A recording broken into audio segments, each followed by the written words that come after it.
for another art live stream tonight. I haven't gotten to a new game stream so far this year in 2018, but the year's still young. But I do have plans on picking a game probably as soon as next weekend.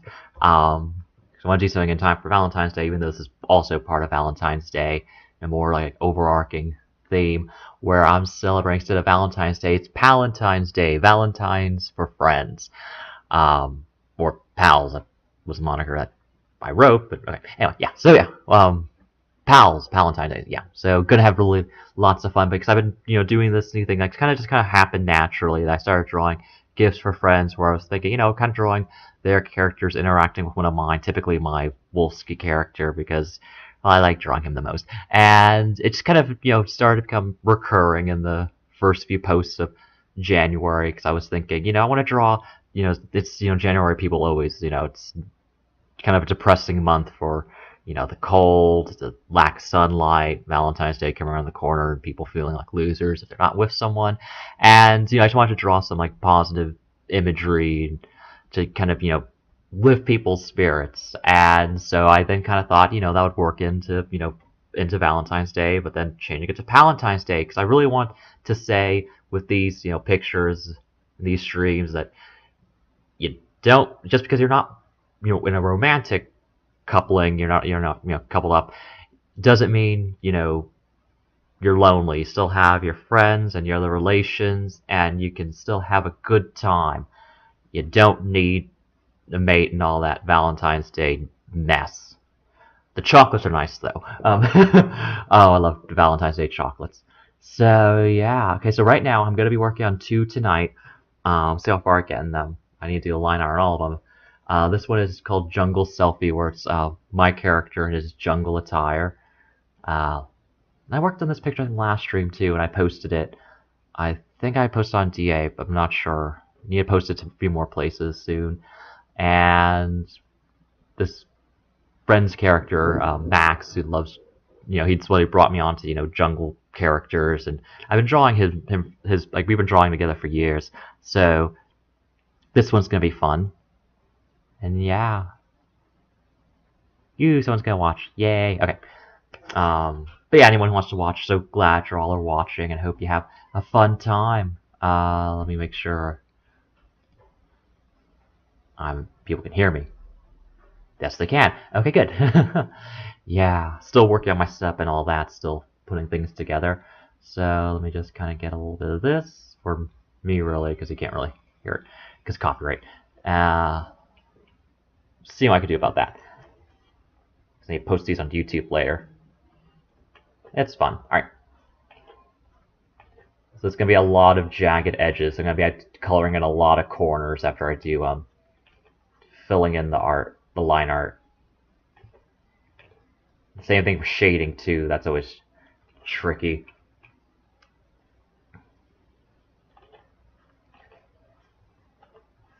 This one was challenging for the poses, so I had to look up a few references of selfies, because trying to get the angles of the bodies correct.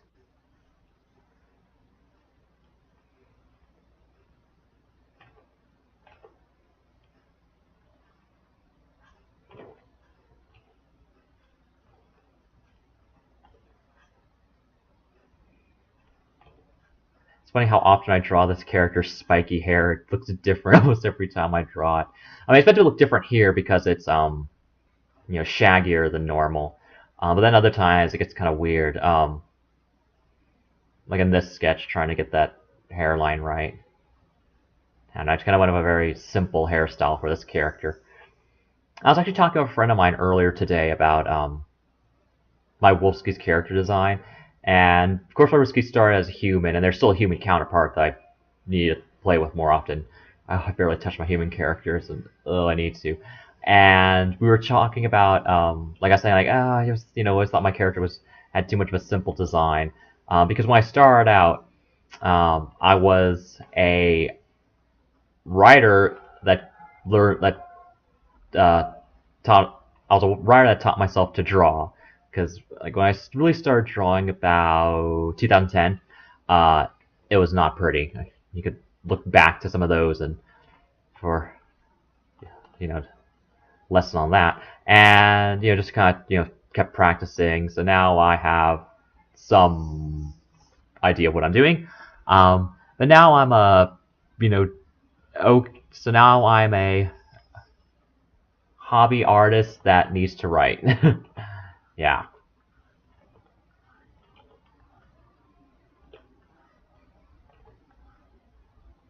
really need to write some stuff. Right now I do, but I need to work on scripts and all that. I do have some videos coming up. Well, video ideas like to get started. Um, that as well as mostly some reviews, and I need to pick out some movies to watch for some upcoming reviews. Like I've watched a few recently um, that I wasn't really sure I could give a good review for, like The Shape of Water and Call Me by Your Name, which were good movies. I highly recommend both of them. Oscar contenders, but I can't really. I don't know what else I'd be able to say about them. I have to really. Would have been an interesting exercise to try to get those. I might write a review for them maybe. Don't know if I'll do a full video, but definitely they have my recommendation.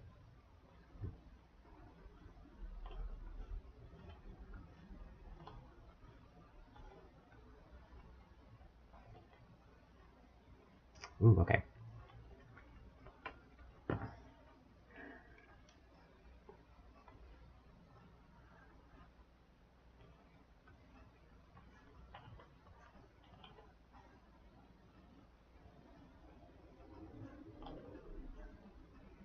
Feeling quite a bit of this of '90s nostalgia lately. It was hitting me a lot this evening when I was listening to some music that had some '90s house vibes, um, and just some music from that time. Just a lot of like electronic. Oh, there's so many different types of electronic music. I'm not sure what it was called, but there's this not drum and bass, but like listening to I don't know what, but a lot of the time the music and if you watch Adult Swim, they have the bumpers like between commercials, and they'll have like oftentimes it's like sometimes it's like a little animation clip. Other times it's like an image, just an image with the Adult Swim logos like superimposed somewhere really tiny, and it'll like play like a soothing, sometimes soothing, definitely an electronic song. Um, and I've listened to quite a bit of those songs lately. I might put up a playlist of the ones I've been into. I've been planning to do that at some point. I started writing out the list, and so it's like those kind of songs, and just I've always kind of just like love those kind of songs since back then when I first was getting into um, Adult Swim and other kind of animations. Just kind of they just to me they kind of had that coolness to them that I still kind of see as cool. Might be just me, but we all have like our perceptions of cool, and that's one of mine. So yeah, it's also for an inspiration for a picture, like one of those old Project Art Pop pictures I still haven't finished yet. I know I crumbed down this my pictures for each song on Lady Gaga's album Art Pop. Came out in 2013. I only finished 12 of the pictures. Ooh, yeah, it's embarrassing. And one was I got stuck on was the one for Mary Jane Holland, and so I know the inspiration for the picture is going to be kind of like that perceived like thing like coolness vibe from stuff in my childhood and like early teenage years, just really kind of getting that feel of nostalgia down an image, and I love the rocking sound for Mary Jane Holland, the song as well. It kind of really gets that feel to it because I can't really lyrically I can't really relate to the song, but just that sound and that beat. Oh, it's so good. Same thing with the original demo of that song by the Good Natured, Can't Beat the Machine. You can find it on YouTube, but it's still it's a solid track too. I like both versions quite a bit. So that's the art pop picture I want to finish because I always want to end on applause, and I have a sketch of the one for Venus, but I have half a mind to redo that one from scratch because I kind of had an idea popping in my head a few weeks ago, and I thought, ooh, okay, maybe I could do this, but or maybe I might make it separate. I don't really know yet. I just like so many picture ideas and just trying to find the time to work on them. And then all these Palentines pictures, and then I was doing a comic for a friend, and I'm even considering possibly opening up small art commissions sometime. Not comics yet because this takes so much time, and I have no idea how to price them because I when I started out I had really low prices, so people really took advantage of that, especially for the comics. I was offering, and I loved the practice, and I needed the money, so yeah. But I'm doing some more of it just for fun, and I think I'll just do like pick like colored pictures, one scene. Then eventually, once I get more confidence and some time, I might do comics and might set up some times for comic streams, perhaps. Yeah, comics. I have a comic I need to work on for a friend. That I have it sketched, but I didn't want to. I want to hold on to it first before kind of continuing on further. We'll got a lot of these other things to finish first, like these Palentine's Day pictures. Yeah, people have their own like variations of Valentine's Day alternatives. I remember in Parks and Recreation, they had Galentine's Day for gal pals. So that was cute. So I thought Palentine's would just be more kind of general. I'm sure it's been used somewhere before, but just kind of started playing around with it.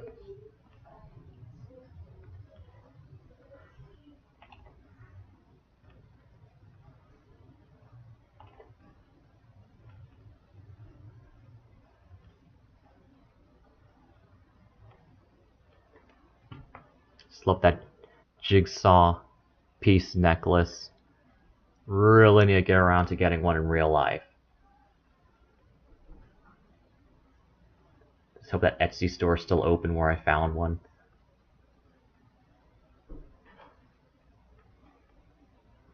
Hopefully it is. Alright. Although I'll still keep looking, but at least I have a source that should still be there.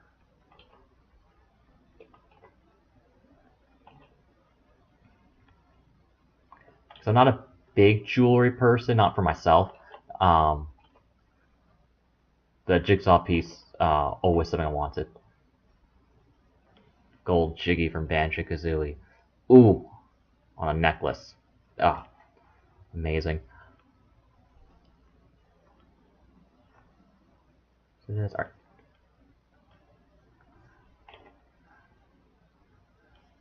So I'm gonna do about watching movies because my movie watching friends, who I mostly see movies with, is gonna be busy until about sometime in March with things.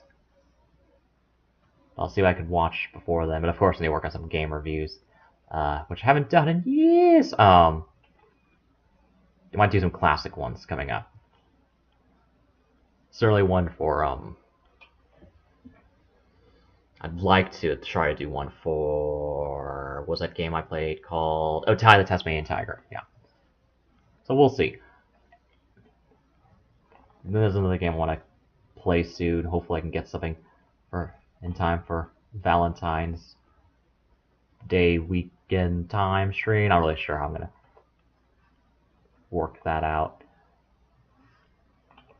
Part of me thought about doing a stream on Valentine's Day.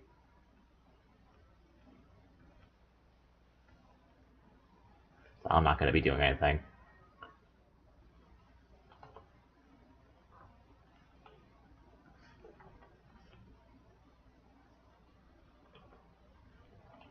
I'll be having lunch with a friend. Palentine's Day lunch. Huh?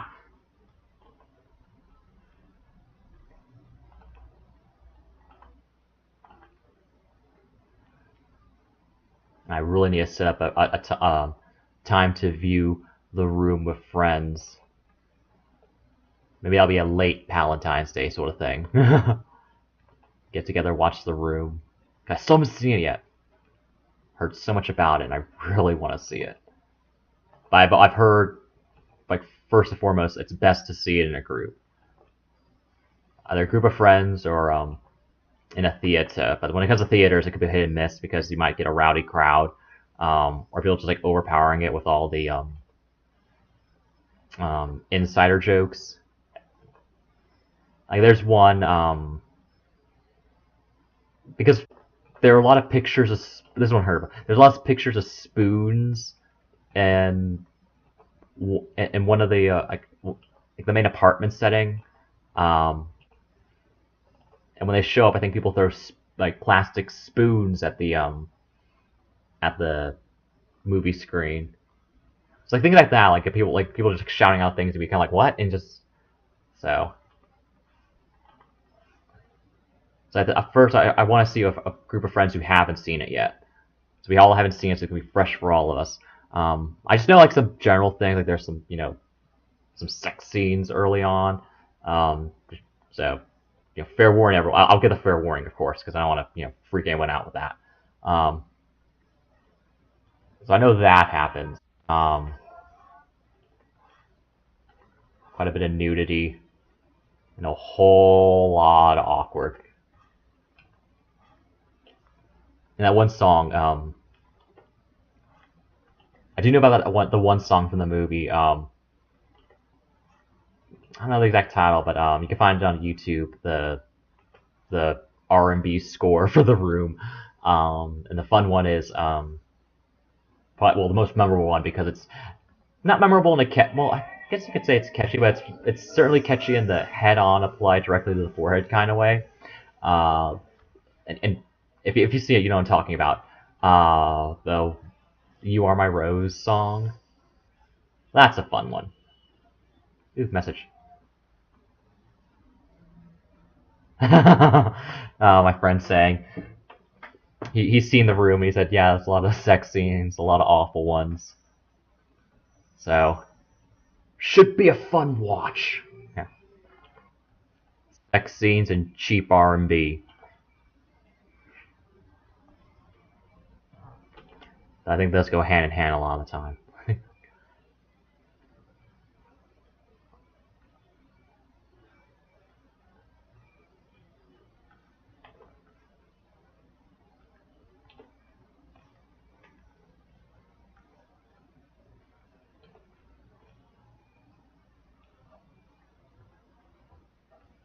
So wait, yeah, I gotta see her. Ooh, got the shoulder.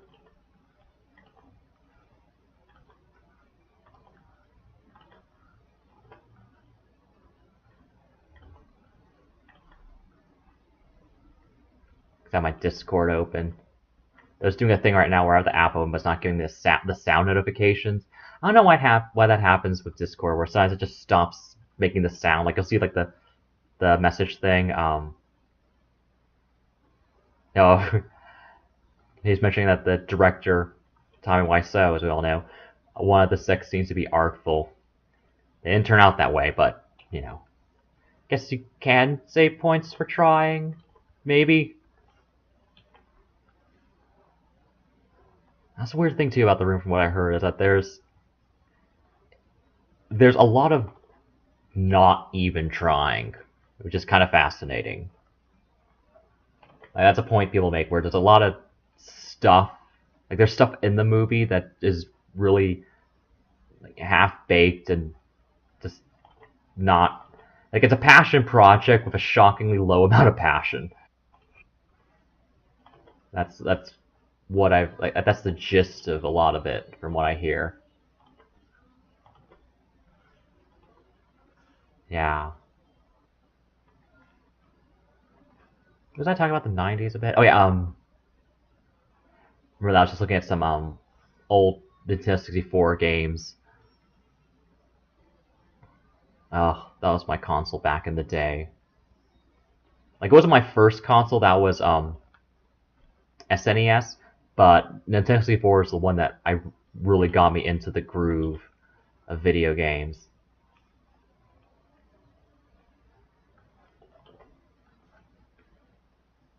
So many fun games. I also give some people have taken to modding GoldenEye and made custom levels, and I've always been fascinated by that. I've been meaning to look into it more, but I've always just been kind of stopped at some point because life getting in the way. But that's still gonna be. It's always fun to watch those videos on YouTube. The people who've made custom levels. There's a site where you can go and look into that more. The GoldenEye's first like the unofficial remake. Um, Project GoldenEye. I'm not sure, but it's just a lot of. It's very fascinating.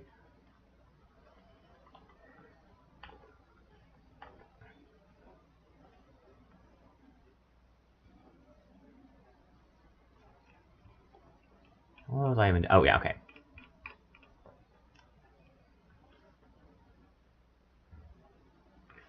I know graphically the Nintendo 64 is aged like cheese, but oh gosh, I still love looking at those screens. After I get after I get over the initial shock of ooh those pickles and all that, that's a fun ride. So yeah, like I said before, I busted out my N64 for GoldenEye every now and then. Yeah,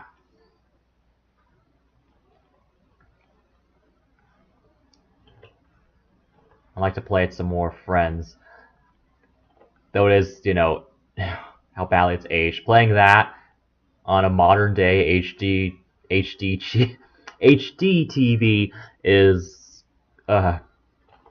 kind of challenging. Just on the visuals, just like ooh, it stretches.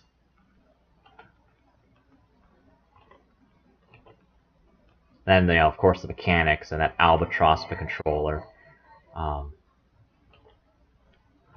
I grew up on the controller, so I have no qualms about it. But people who haven't, it's a challenge to get used to the N64 controller. Like I can pick that thing up and be like, I can do this, and it just like comes instinctually now. But it's it's it's it's very unique. Like Nintendo's actually been known more for having unorthodox controller schemes and designs. I think the GameCube controller was their most um what word am I looking for this? Their most like it was the controller with the most standardized design. Like it followed the kind of general look and button layout of what was out at the time. Xbox, PlayStation 2 controllers, and then they went back to being their own thing with the Wii motes uh, and they had the Wii U tablet, which was all right, and now the Switch, which had its whole own set of controllers.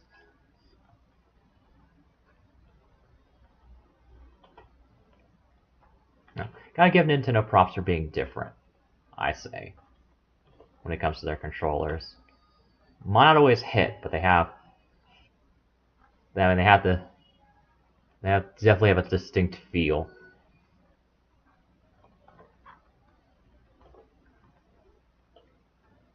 Also, lately they have more games I've been interested in playing.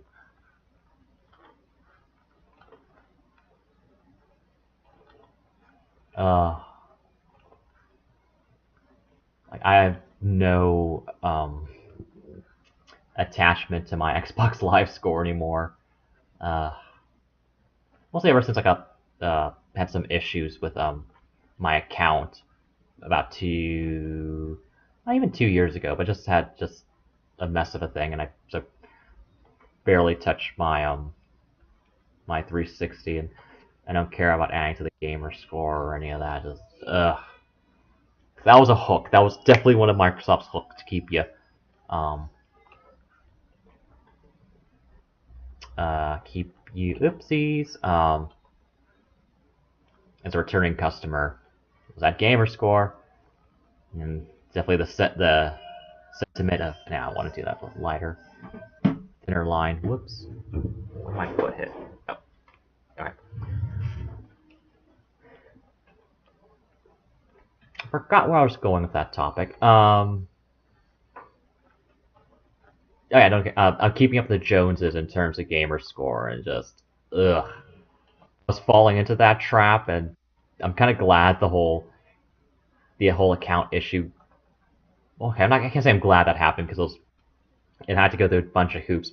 Basically my account was hacked, and people were able to make a purchase of my account, and I had to go and deal with that mess, and it was awful. And so, but otherwise, like, one of the chances was I would try to keep trying to raise up that gamer score in relation to some people, and that is just not fun. It's not within the spirit of, you know, playing a game for fun. It's more trying to play a game for one-upsmanship, and that's not how I jive. It's not how I want to jive, I should say. I did for a bit, but then I stopped.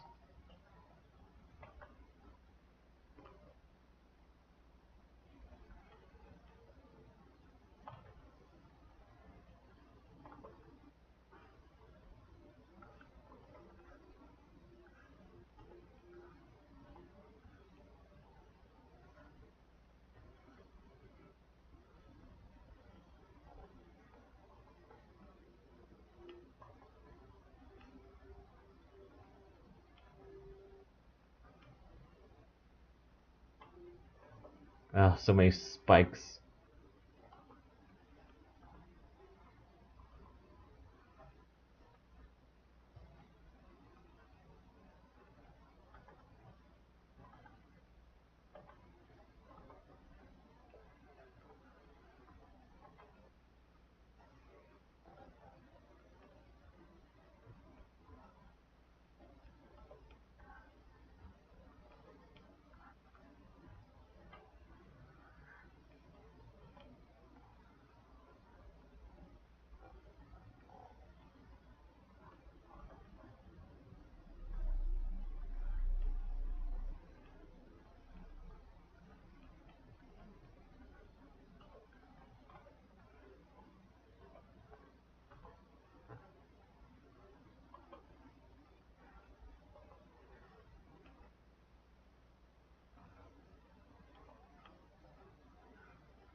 It's actually a decent question. Thinking back to Nintendo 64, the aging of the graphics, trying to figure out which games on that system have aged the best. Not counting remakes. I'm counting games that were released then and you could play on that system and still enjoy without being too much feeling too much of a um, weirdness from the controls and all that. Um, that might be inevitable if you're playing like a new person's been introduced to it. But it's just kind of curious, like what kind of people have thought. If you're watching this on YouTube or live later, like what N64 games do you think have stood the test of time? I really don't think GoldenEye's one of them. Let's be honest. I mean, that game was revolutionary at the time, but it has not aged well at all. I mean, so fun. So many hours. I've spent many hours on that one. Um, just having a ball of a time, and I adore it, and it's been like a huge, like just a big staple of my childhood. Um, so I can still get enjoyment out of it, but I understand that it is not. It's so outdated mechanically, graphically, just about every way. Good Gaga is a good time. ah, ah. I guess N60, Mario Kart 64, and Mario 64 both have aged well. Oh, Banjo Kazooie, absolutely Banjo Kazooie, and I throw in Banjo Tooie. Uh, those are fantastic games. Love them. Due for a replay though. I last played them on 360 on Xbox Arcade. and loved every minute of it. Because Banjo-Kazooie, I've pretty much memorized just about everything. But Banjo-Tooie was a new experience. I didn't play it back in the day. At the very tail end of the N64's lifespan, so I didn't really. And that was also at a time when I wasn't in like as much of it into games and the scene. I still kind of am not, but I at least try to read up and try to stay lit, have like a feel for what's happening. And if I'm interested in something, I'll play it. Yeah, and try to learn from it, get to feel the experience, see what works, see what doesn't work, and it's just kind of like enjoying every part of the experience. And oh yes, I did that with Banjo Tooie, and not just because I hadn't played before, but it's generally a much harder game than Banjo Kazooie. Um, in a rewarding way, not like a cheap death kind of fake difficulty kind of way, but in an actual they put genuine craft into every aspect of that game.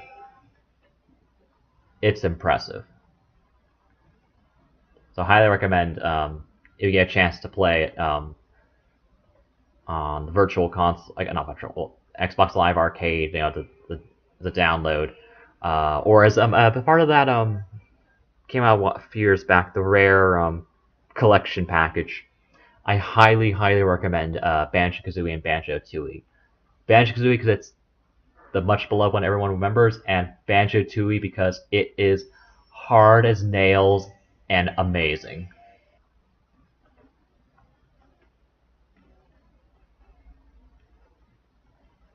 And the number of hours you'll spend in Grunty Industries alone, oh my goodness. I mean that if you're the people who plays a game who judges a game on well, the game's certainly gonna be cheap now, relatively as download or part package deal. But people want to make sure they get like a certain amount of hours in a game for it to be really worth it. I think that's more so especially for AAA games where you have that full sticker price of 60 at least. Not counting DLC, all the other mess. Yeah, yeah, but definitely you'll spend a good number of hours on Banjo Tooie, a good number. Should replay that sometime. So good. See, it has a multiplayer with some decent mini games.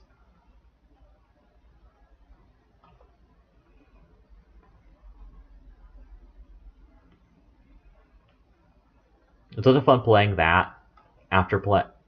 I played that after playing Nuts and Bolts. So it was interesting to see those characters from Nuts and Bolts I did not recognize at all who were from Banjo Tooie.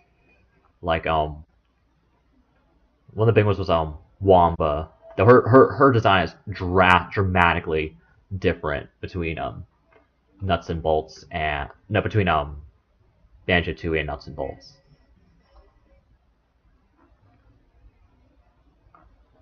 I mean, Banjo Kazooie is the one that's definitely the more famous. So a lot of the homages and references were from that, as opposed to Banjo Tooie when it came to Nuts and Bolts, which I will vouch for. I really enjoyed that game. It was well crafted. Its biggest sin is how much of a departure it is mechanically from the rest of the series. I had no reason to be a vehicular combat game at all. I really don't know how that decision came to be, because that's a series of games that's famous for being very well crafted 3D platformers and collectathons. Well, collectathons haven't aged. The collectathons in general haven't aged fantastically in the minds of gamers. And the type platforming gameplay is certainly well received. So going vehicular combat made no sense. And there are so few worlds, and only maybe two of them are cool. Well, two and a half.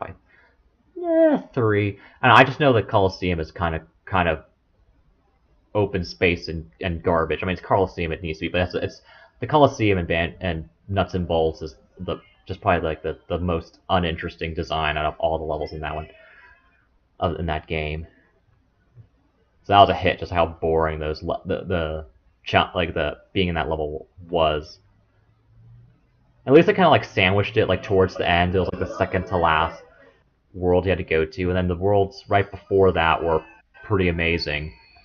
You had the third level, which was the Banjo Kazooie museum, which had so many homages to the past games in the series, and an astounding score that was a medley of tracks from throughout the games.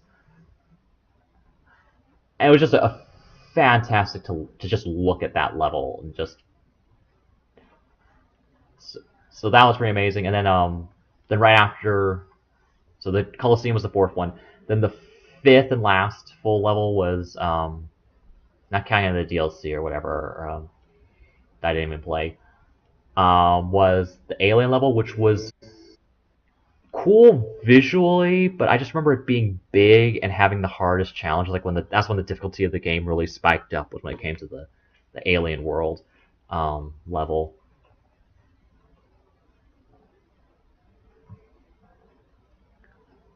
So the best levels in that game, I think, were Nutty Acres first level, which felt like it just felt very Banjo Kazooie feel. The design, they did have a lot of unnecessary open space to accommodate the vehicle feature. Um, if they shrunk it, and it would have been a fantastic Banjo Kazooie level. But of course, vehicles and all that had to be bigger. And then the other fun level right after that was I forgot the name of it.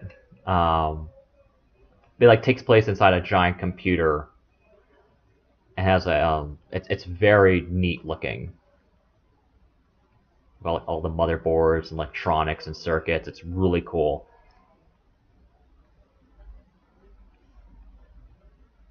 I mean, I did get kind of old after a bit.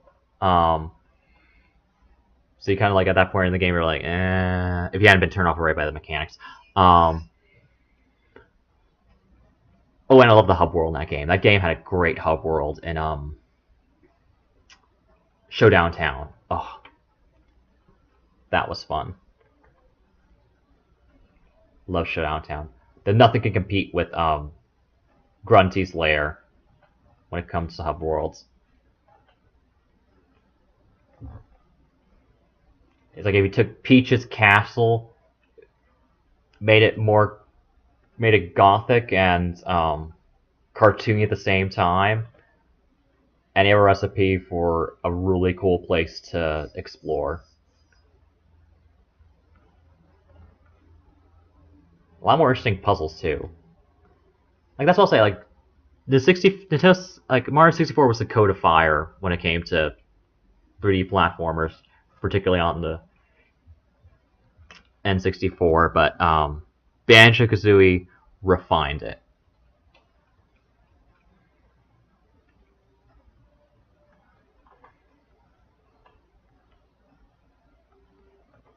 I still need to play the spiritual successor Ukulele. I've heard there have been updates on it to, fix some issues it had at launch. If you wanna be bad. And I have no qualms about collectathons. I did kind of get when I was playing Tyler Tasmanian Tiger, I did kind of bemoan that a bit, the collectathon aspect. Mostly I guess on a stream that's like kind of collectathon game might have its issues, especially if you're not into it overall. How the other mechanics are incorporated. My Tasmanian Tiger was fine. It was a decent game, and I want to get into the sequels too. Because they released two-ish or three at this point. I think a new game or talk of a new game came about recently. I've read that somewhere, so I have to look into that and see. I think they made one that was like a 2D platformer instead or something.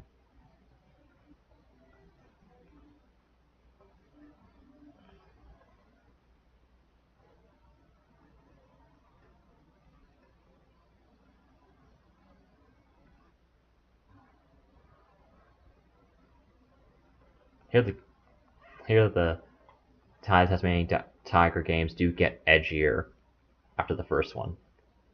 First one's very standard cartoon 3D platformer mascot driven game fare. And I read that it's like more like edgy. So we'll see if that works. So it comes to making things edgy that weren't to begin with. I get incredulous pretty fast.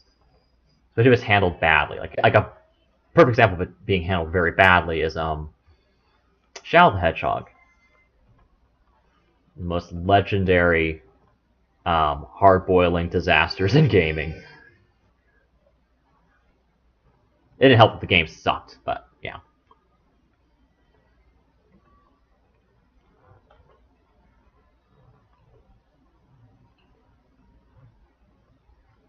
But like I was like, why does Shadow the Hedgehog have a Glock?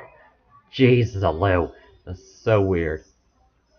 Fantastically weird. So I mean, I do want to give that. I still haven't played that one yet, but I want to give it a shot someday,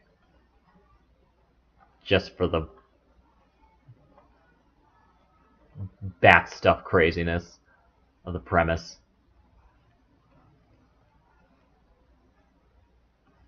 Then I think not Shadow, Sonic Forces had some edge to it, at least when it came to the setup to the story of Eggman having taken over the world at that point. But again, too bad the game sucked.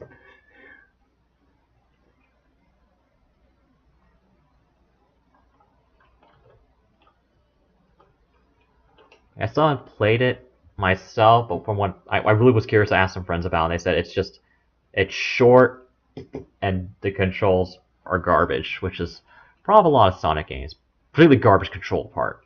Um, yeah, God, so freaky looking on the eyes. Oh, he's missing an ear. I should give him an extra ear, or his second ear, I should say.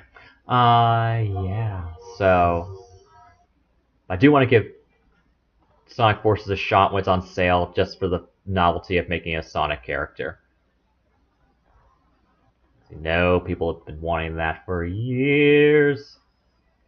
I think people also wanted a good Sonic game for years, so trade off, I guess.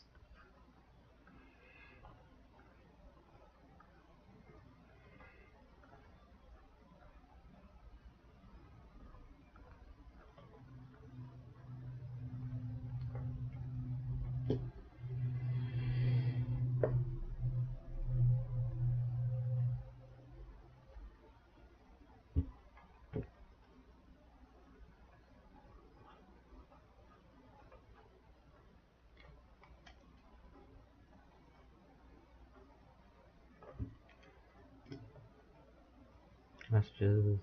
No.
Ooh, yeah, finishes the arm there.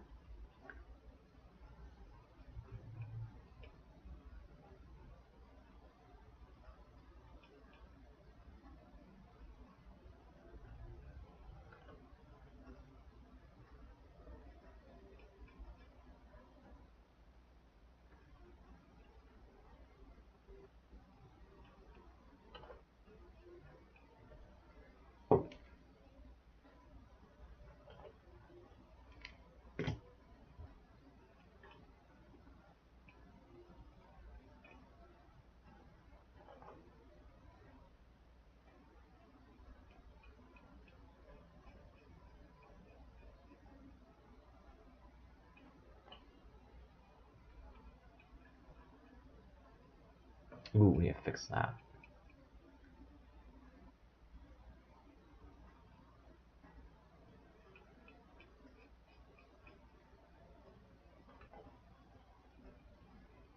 A really good lunch today. Had a meatball sandwich, really good one. Really good meatballs. Ugh, I love meatballs.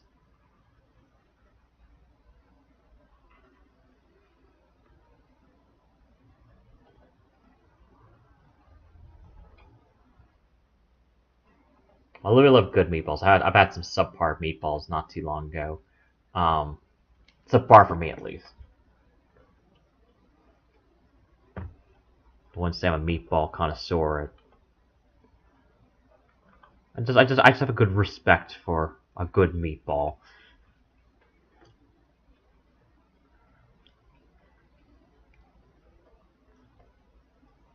All right, now we need to get. I want to at least get some of these layers made.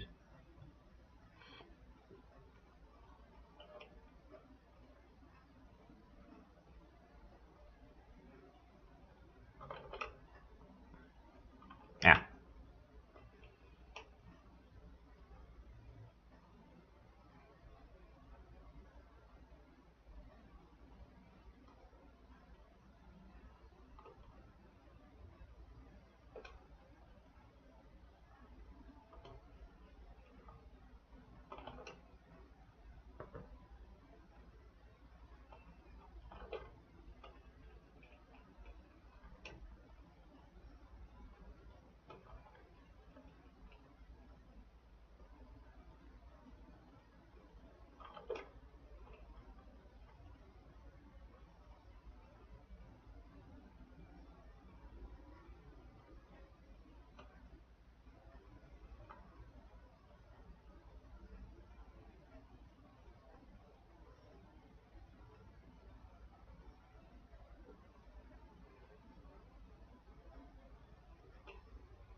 Okay, I think I got everything.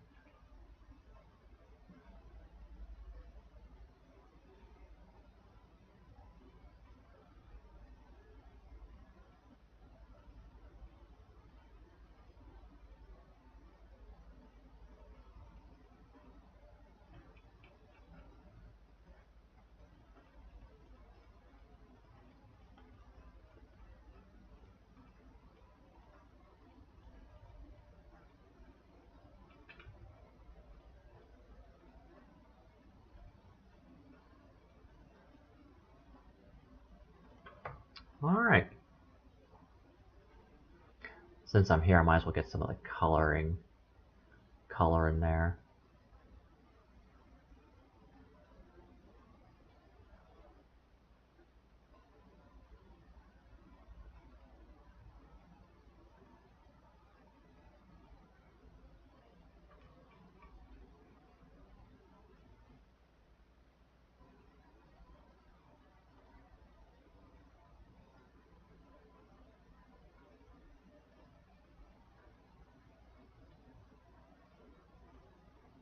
I eventually might guess hair a lighter brown. It's just because I've gotten a couple commissions where the hair was person misinterpreted the hair as being black. So ooh.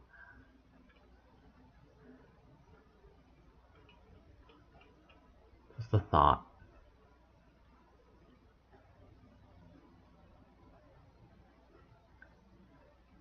I know the ears are too close together. Might adjust that later if it's still irks me.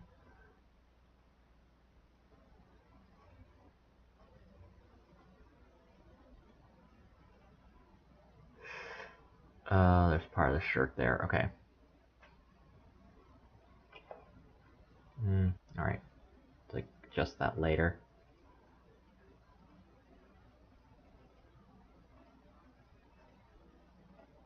That's so funny. He's a jungle guy, but he also has a bit of bling. I kind of just went with giving him the necklace he's so used to because my friend's character Max here always has that shark tooth necklace. So I thought, you know what, my guy should have a thing too. This jigsaw necklace, jiggy necklace. Ooh, I need to get out his shoulder. Okay.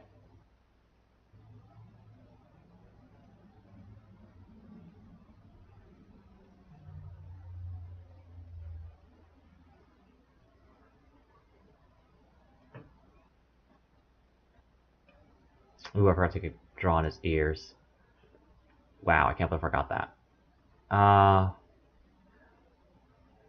His hair, beard's bushy. No, I just need at least Yep, that's not right.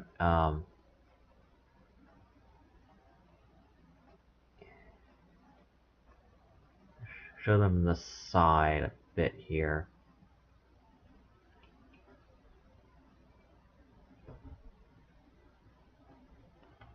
I'll fix it. All right.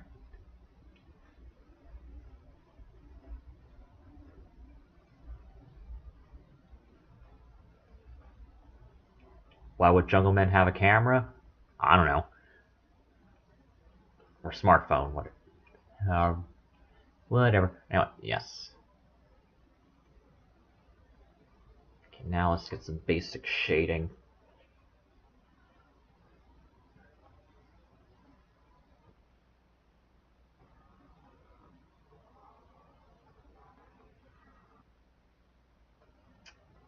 That's not the right brush.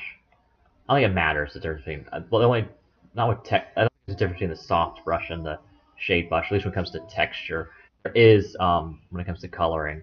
If you use the shadow on, it will. If it color selected and you use shadow, it won't necessarily do that color. It'll go more like a shadow of the color it's being, of the brushes, the color of the surface the brush is being applied to. I think that's how it works.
Talking about something, but I can't remember where I left off.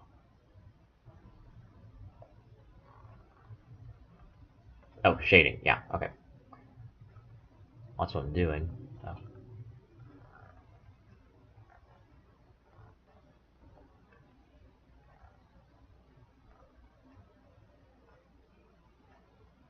Oh, I want to play Pilot Wing 64 so badly. It's such a fun game. I was actually looking up some pictures of it before I started streaming. That's not a great picture. Size-wise at least. I mean, it's so dated looking, but it's so gorgeous to me. Oh. I mean, is that normal for, if you're a fan of an older game and you still... I, of course, recognize it, like, standards now, it doesn't look great, but, would you all still, like, be just love the look of a game that's aged that kind of way, where it's not the best in hindsight, just because of how it looks? Well, hindsight means the look doesn't look great now, I should say.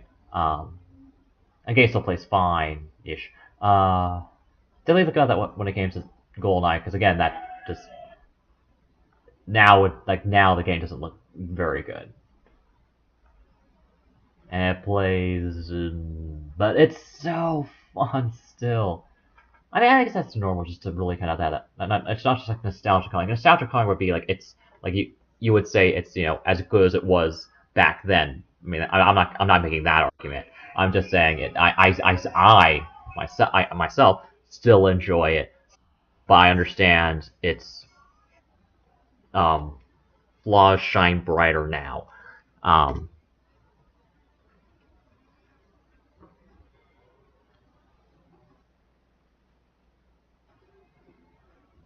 any messages, suggestions? Okay, there we go. Got basic shading started. Basic coloring, but I'll need to get eyes and all that. Okay.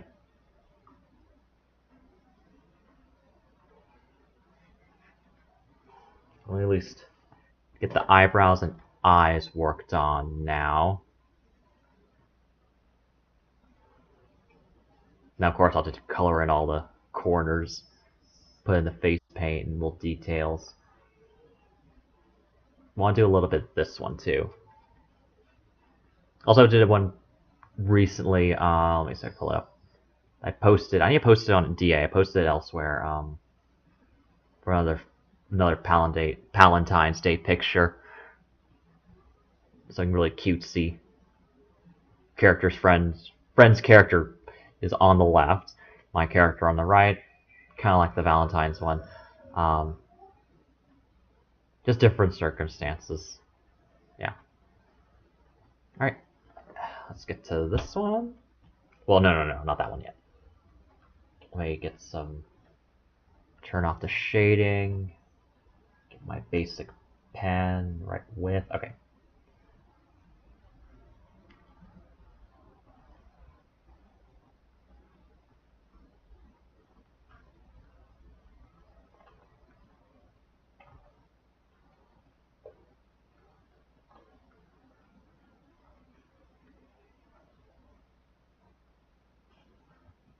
Very bushy eyebrows.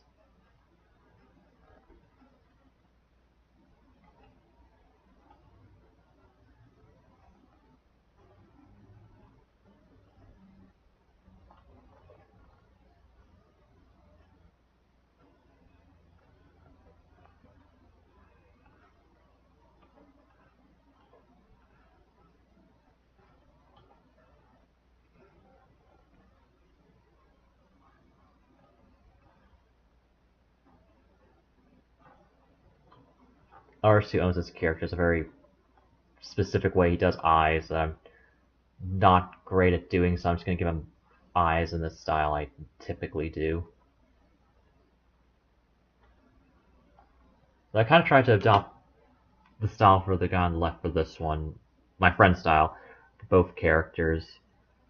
Don't know how to get it to look quite right.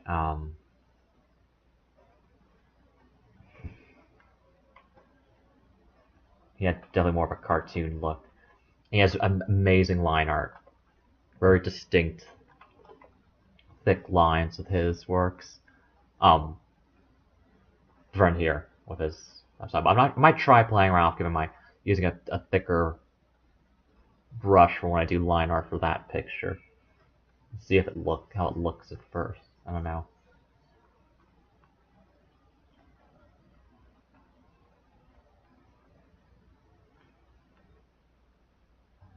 Let's see. Okay.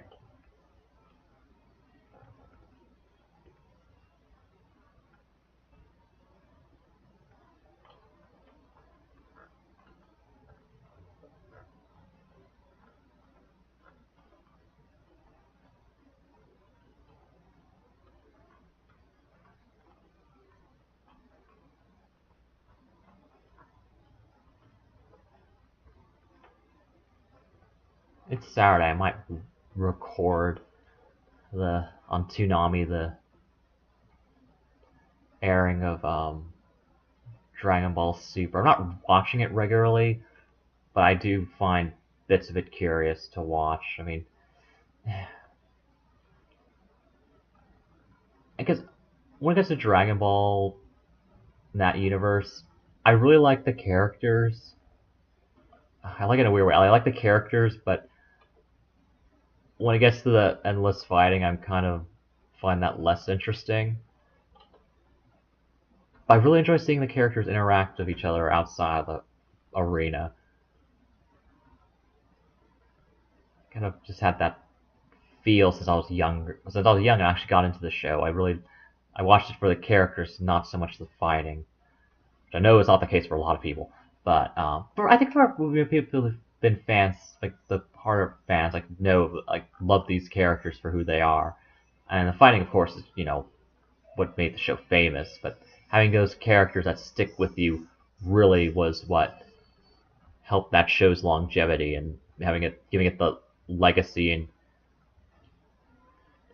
absolutely um, strong name it has. So strong that the new game came out, Dragon Ball Z Fighter, Fighter Z. Can't really remember the full name, and it was a big event for a lot of people. So I might look into that, see if I could pick that up someday. Maybe I don't even know what it's out for. Um, and not huge into fighting games in general. I think I'm a bit too far away from a mic. It's hard with how my desk is set up. What am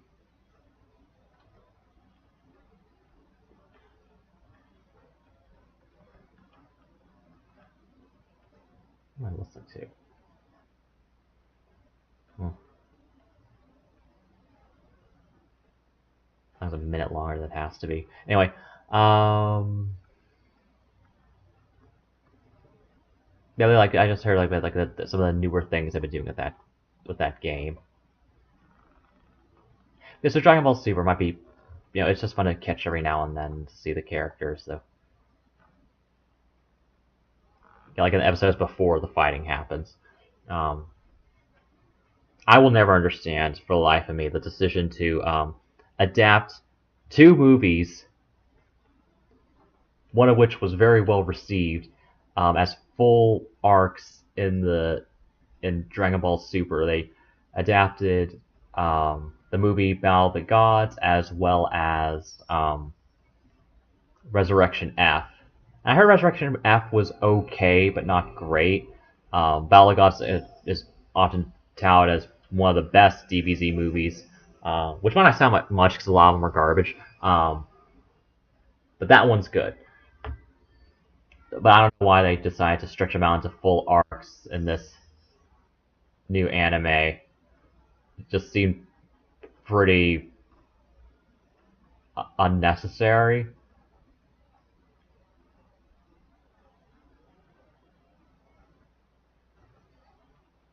But that's what they did. But everyone moving on to their own thing. But just still haven't been that interested in watching regularly.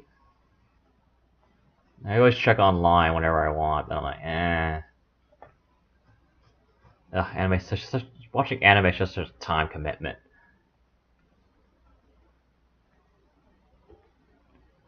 Oh, his eyes are blue. Oh yeah, his eyes are close in that picture.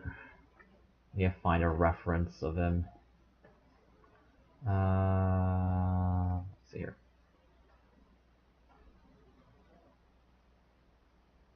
I haven't drawn him in a while, so I might just do his eyes later.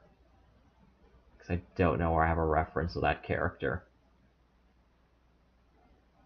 With his eyes open. Alright. I know they're blue, but I want to make sure I get the shade right. Anyway, alright, let's get my other character's eyes. Oh, I forgot.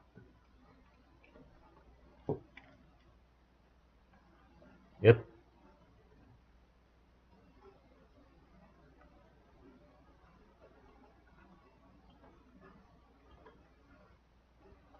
The episode I saw last weekend, Emperor Pilaf from way back in Dragon Ball, just Dragon Ball, and his two henchmen were Dragon Ball Super were children. I don't know why, but see, I haven't been watching regularly, so I need to want to solve that puzzle. Not really solve puzzles, just to get the question answered. Why that's a thing. Interestingly, and I don't know why, but it seems that his hench gal Mai, you know, long black hair lady, her child version in Dragon Ball Super has a thing for Kid Trunks. Interesting. So I don't know. I'm curious, but not really invested. Curious but not invested. That's a good way to describe all of me, like when it comes to watching anime overall. It's just hard to get that investment, really. It's much easier when I was younger.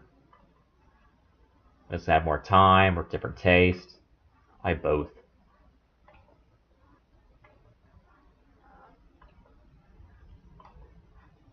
The anime fandoms can be challenging.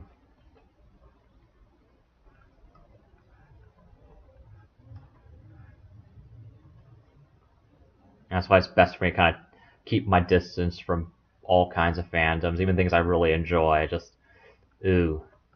I hear stories and I see some things, and I mean, I like being a fan of things, but I don't like being in a fandom of things.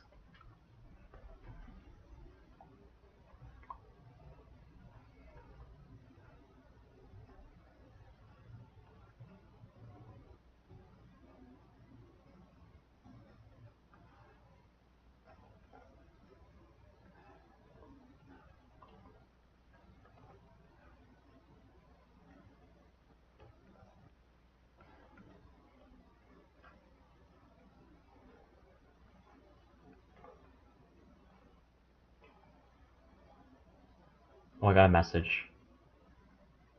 Check that a little later.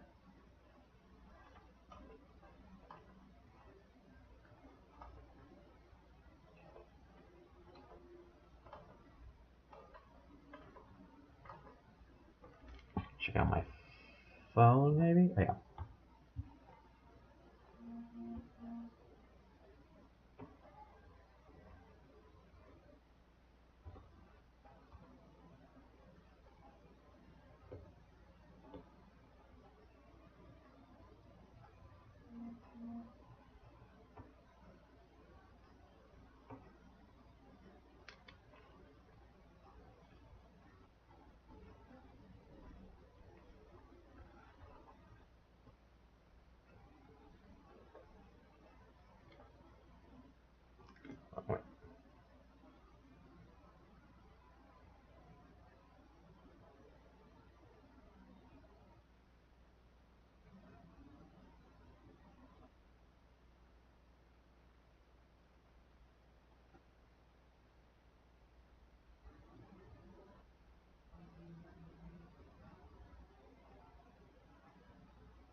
What's weird about the my peel off children thing was it seemed like it implied, at least when it came to peel off his voice actor, like when it came to, I don't know if this was an element of like why they were turning children, I think this was specific this change occurred because it seemed like his dog henchman and him retained a lot of their, I should say, quote unquote maturity from adulthood. Definitely peel off routine the voice voice. Um, but mine seemed much more like acting her age. So I don't know. Like I said, I'm curious, but I'm not invested. Maybe I could invest, maybe. That's more like investment from nostalgia more than actually what's happening in the piece itself. Well, that's how the prequels made money. So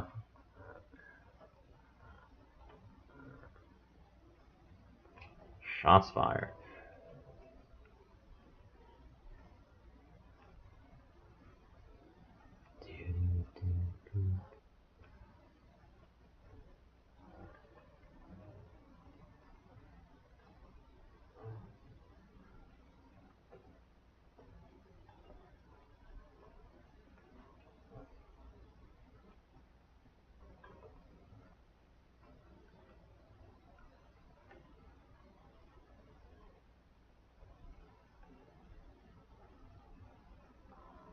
A lot of stuff I haven't posted on DA or Tumblr.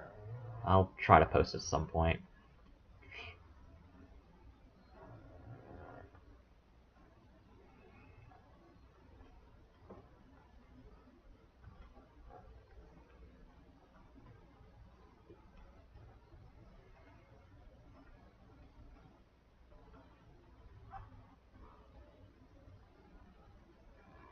I remember watching the heck out of Inuyasha. And I stopped when they ran out of money, and then I picked up again when they did the final chapter, which had a good ending.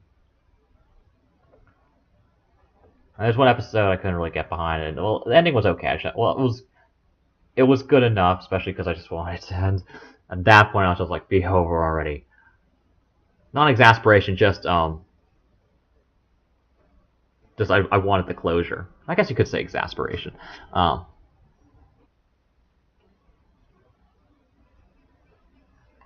eye looks strange. Okay.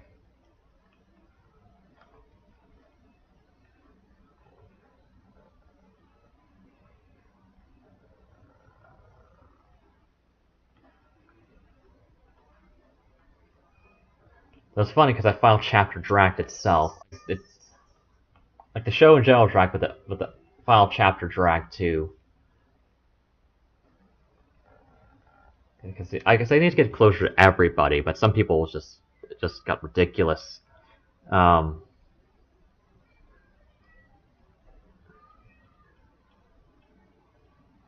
I'm being mean. I mean, it was a fine ending. Came a few years too late, but whatever.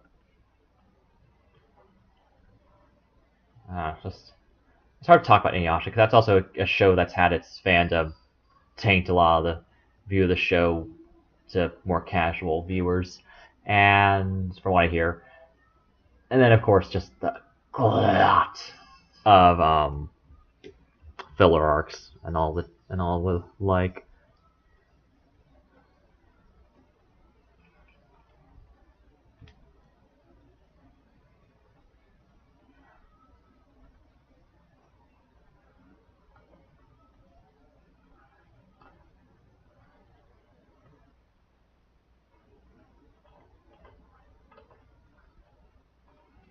But there's a whole lot of Inuyasha you just not watch and be fine with. And it is predominantly filler.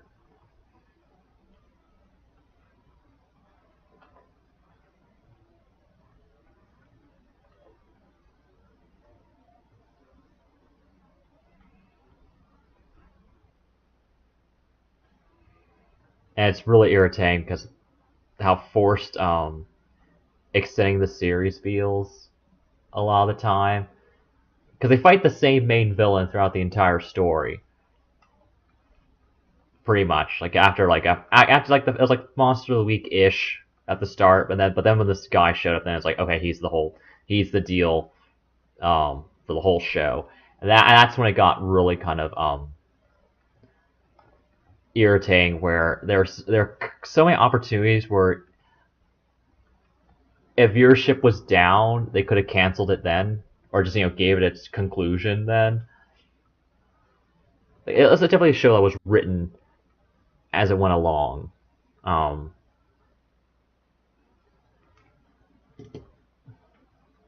that doesn't sound quite right.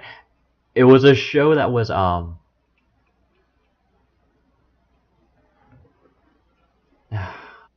the word I'm looking for? Manga. Well, it's definitely a manga show that followed. Just because of how the way I'm sure the manga was like this too, where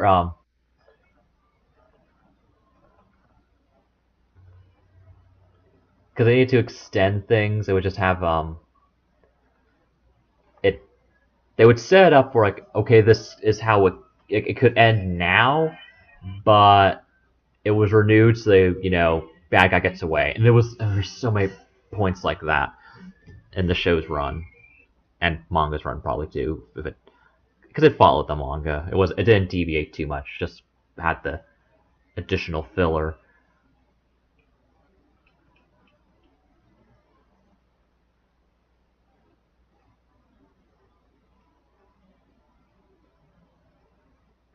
I don't think that needs to be as big as it is. Oops, wrong layer.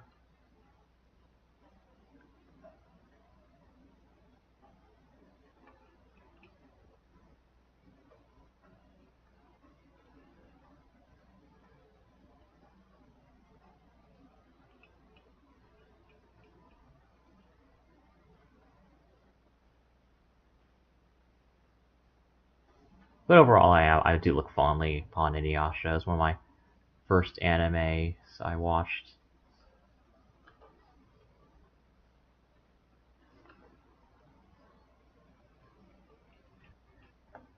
And it was also at the point where filler didn't bother me. Um, or at least I didn't recognize it for what it was. Ooh, smudge around. Okay.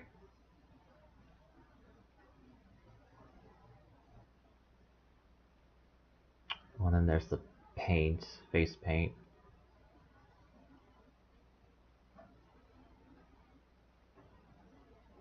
Where'd that blue go? Oh, here it is. Okay.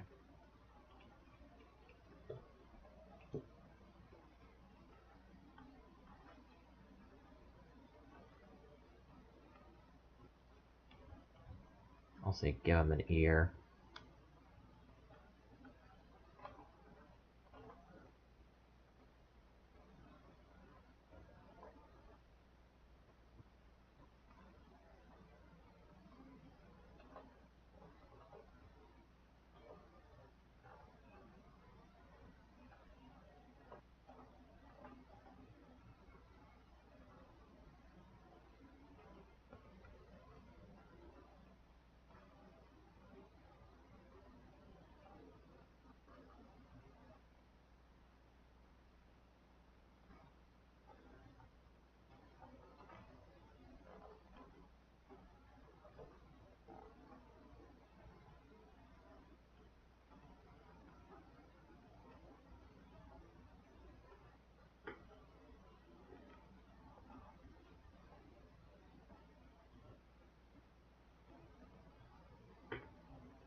Okay.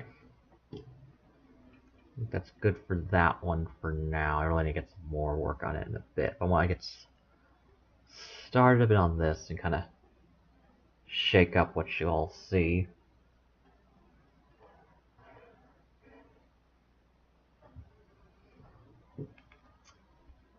don't even know if I got this character's head design right. Definitely I need to adjust the neck. Okay. Right? I think it's closer. Very particular head design. Getting my character to align with that was didn't know if I could get it to work right. So my character I think has a relatively fat head next to he was showed up in this world.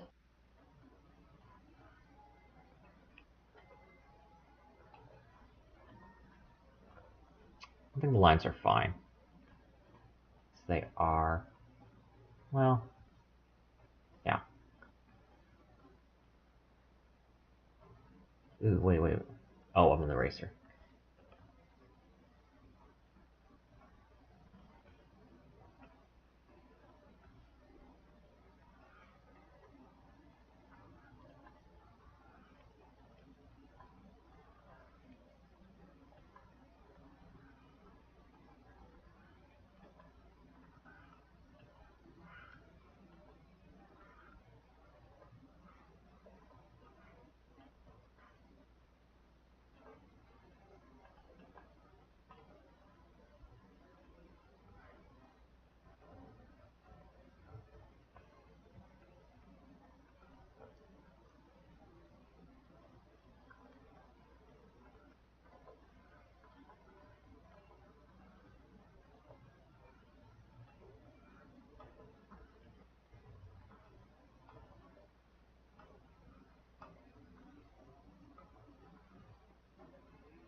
Also, I feel like going with like a brighter, funnier Valentine's Day or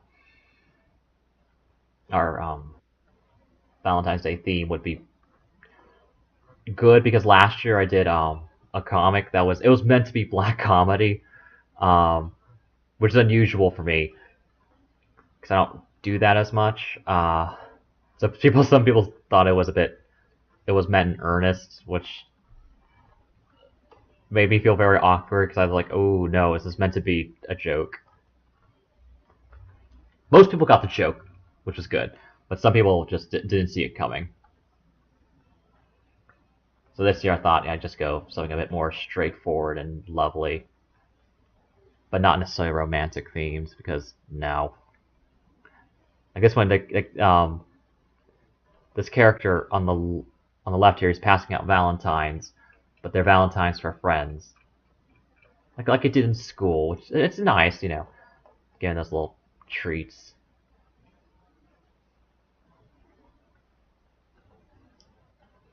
It doesn't have to be for a partner, just for friends. Like I'm gonna be buying chocolates for myself, like I do every year, because why not?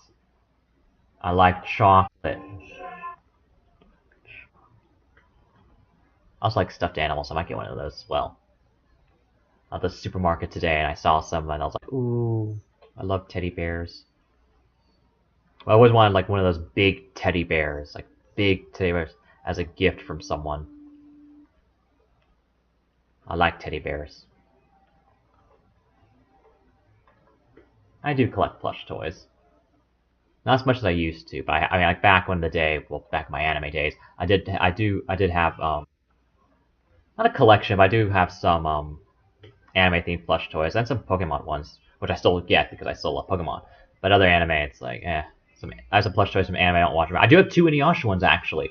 I have Inuyasha and Naraku. Um, then I have a Naruto one and a Bleach one. Ugh, the Bleach one is just kind of cringe now. Now, not just because that show dipped in quality so severely that it got canceled. Manga too. First the manga got canceled. Well, no, the anime got canceled before the manga actually. Um, yeah, both dipped in quality, both gone out. But I jumped ship long before then. What was I talking about? Oh, plush toys.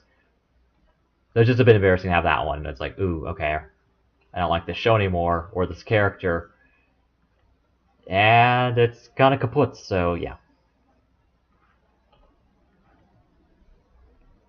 And I was way into Bleach back in the day. Even part of a Bleach role-playing guild. That was a big mistake. One of my big mistakes was to be in that Bleach role-playing guild. Whole lot of weird.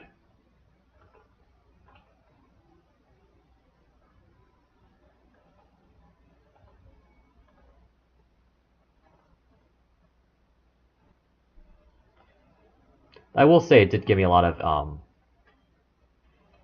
ideas for things and some practice.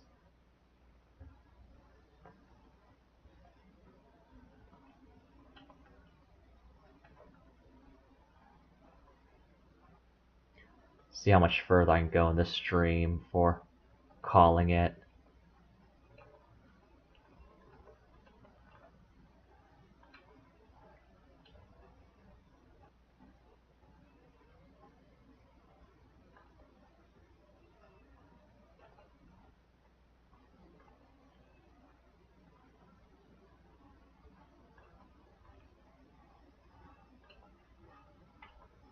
Pretty sure Guy Online's still around. That's what a Bleach role-playing guild was. That's when after I kind of quit that guild, I kind of quit Gaia as well. Don't really know what became of that site. Every now and then on DeviantArt I'll see like some people posting avatars from Gaia. Those were interesting times. Glad they're over though, really. Like I'm not wistful for my weeaboo days, to be honest.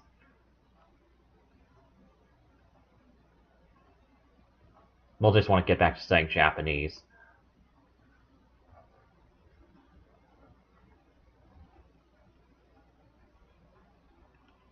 I like anime art styles. That's really influenced. Anime's influenced a lot of my work too.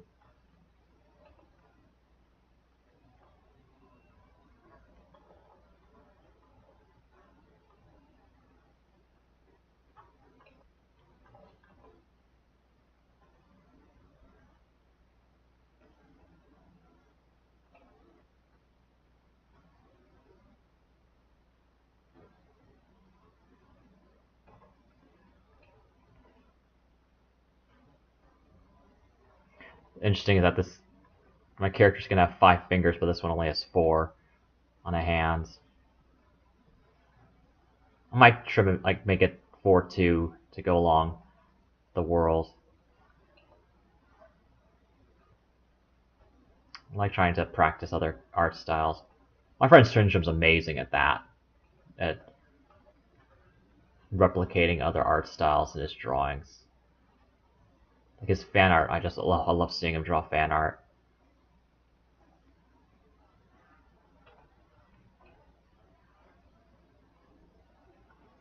He hasn't drawn our fan art in my style, and our style was similar, so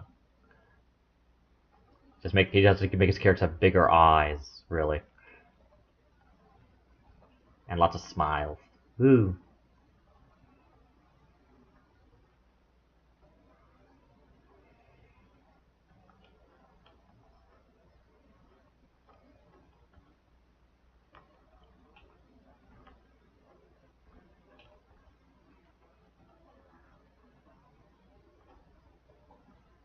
Oh wait, didn't he do that full arm? Because he has a Valentine. Well, lots of Valentines in his arms.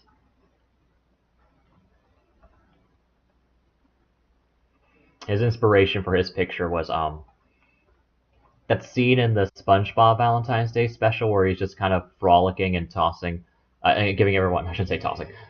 He's tossing, but he's not tossing because it's throwing away. He's tossing Valentines to people, which is sweet. So I just like saw that, like he showed me that sketch or like that line art. I was like, oh, that's so wonderful. And then I just kind of then we got a chat because I was like looking for ideas for more Palentines Day pictures, and he said, why don't I not draw my guy giving Valentine to yours? I was like, oh, that'd be wonderful. I'm gonna do it, so I did. Of course, it's nice to have material to live stream. Just having material in general, I like the practice. I need the practice. to eventually work on the personal stuff I need to do.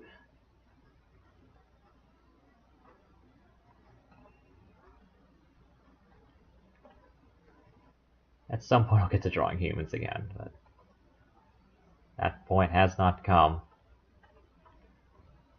So I was looking at a recent, not recent, but it was from a few years ago. Uh, it was a human character of mine, my human uh, Genji character, and he was it was that age meme that the character at different ages, and those ages are kind of obsolete now from how I envisioned the character kind of changing. The character has changed to me, so um, that's an old picture, like in concept now, but it just looks so ooh. I started drawing anthro characters um, because I was so self-conscious about drawing humans. Because if you draw a human bad, then it sinks into the uncanny valley quite fast. So so I decided to get my footing with anthers first because you could you have more artistic liberty when it comes to facial features and design. And I eventually kind of just stuck with drawing the anthers because I just found them more fun, less strenuous than humans. I really need to practice humans.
That's his tail right there.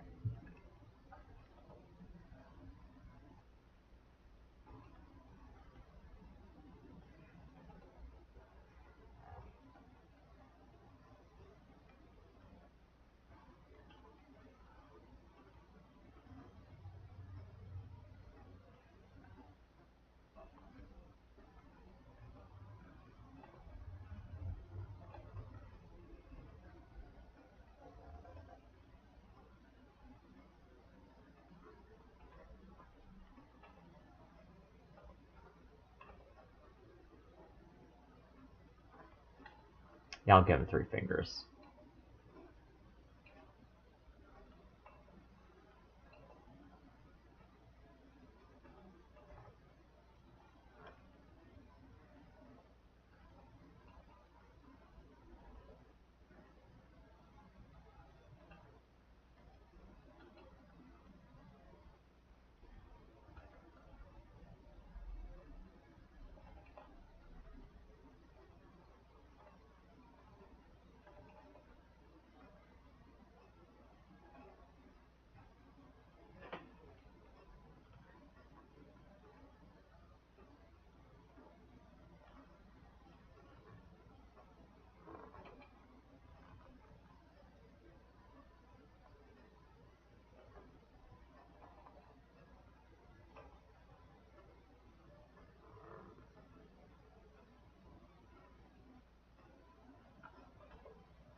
Hands suck.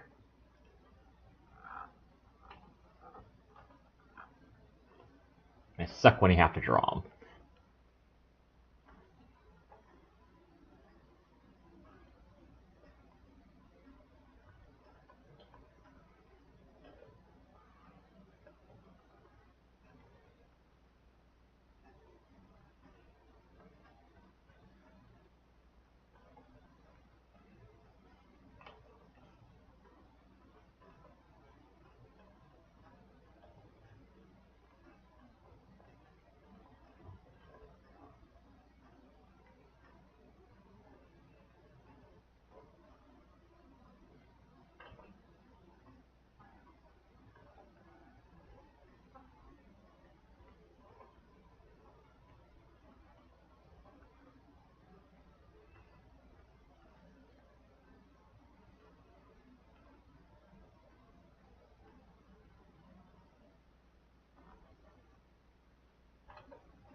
Probably should have put more time into this sketch, especially those hands.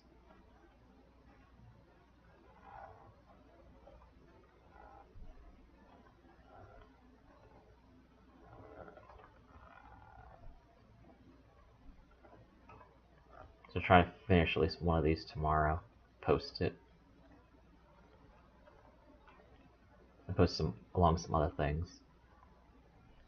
And when it comes to Tumblr, I might post them all in a package, a Palentines Day package. We'll see.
See if I can get the line art done for this one. I'll probably call it a night.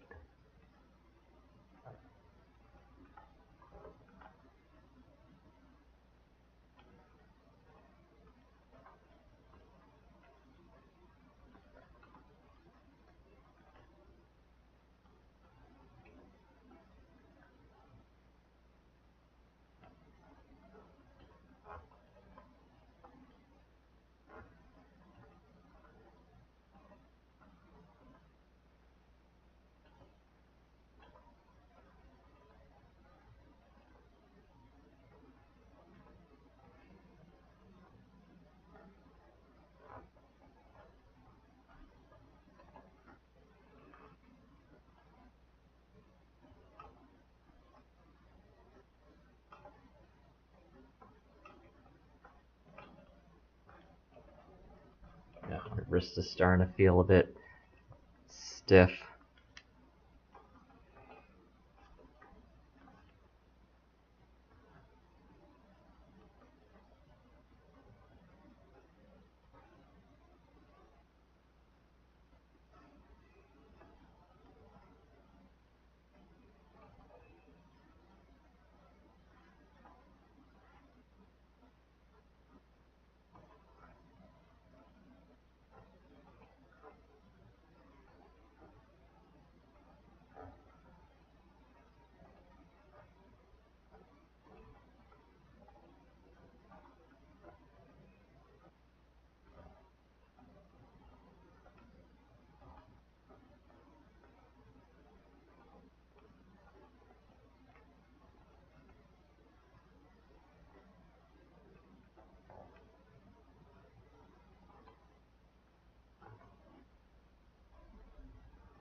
I was gonna post some more pictures to Twitter too.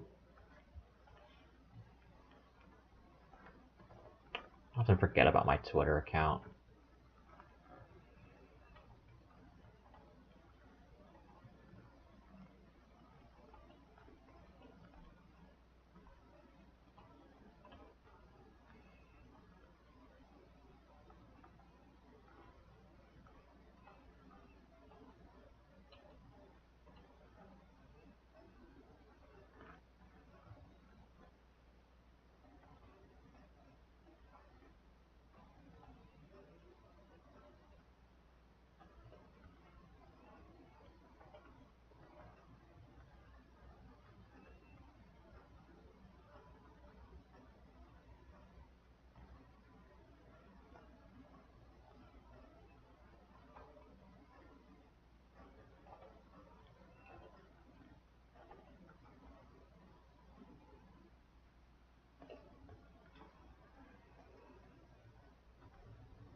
Oh wait, I still need to finish his muzzle and tail.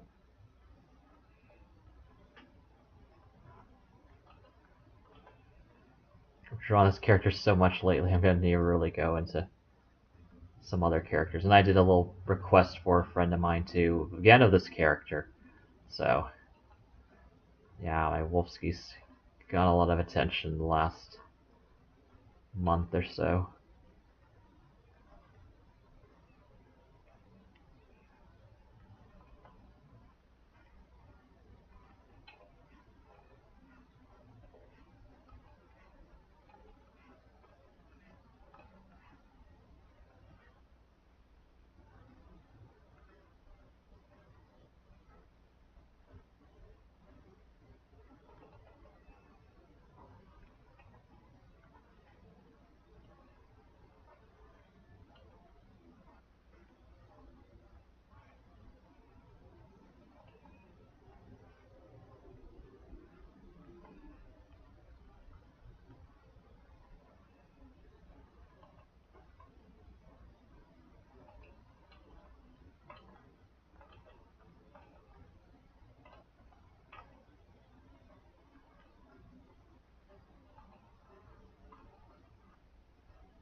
Ah, my wrist. Ah. Felt it sting there. I think that's a good time to call it quits for the night.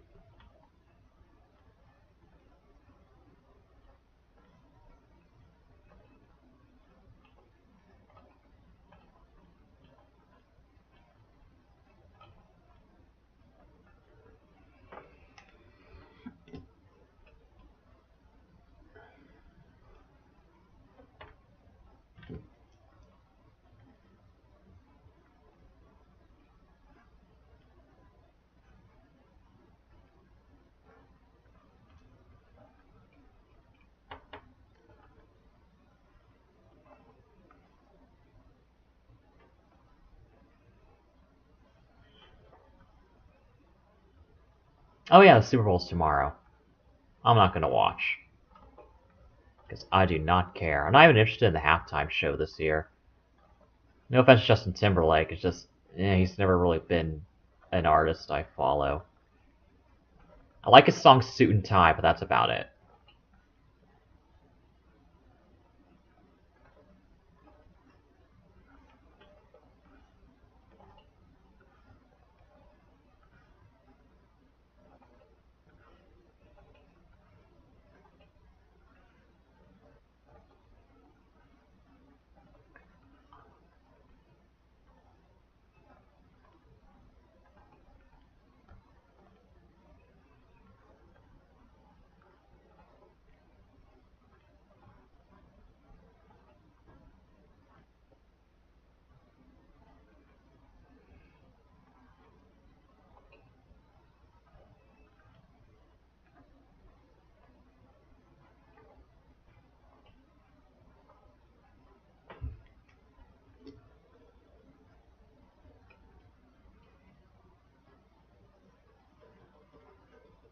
Alright.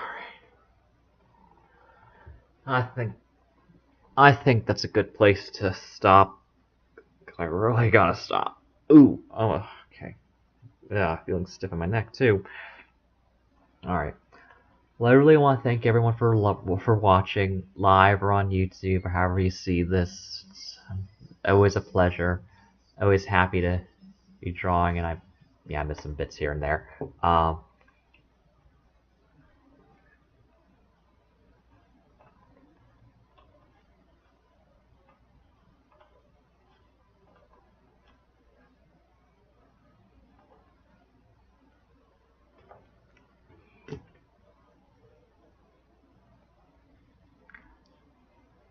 yeah, thank you so much for watching.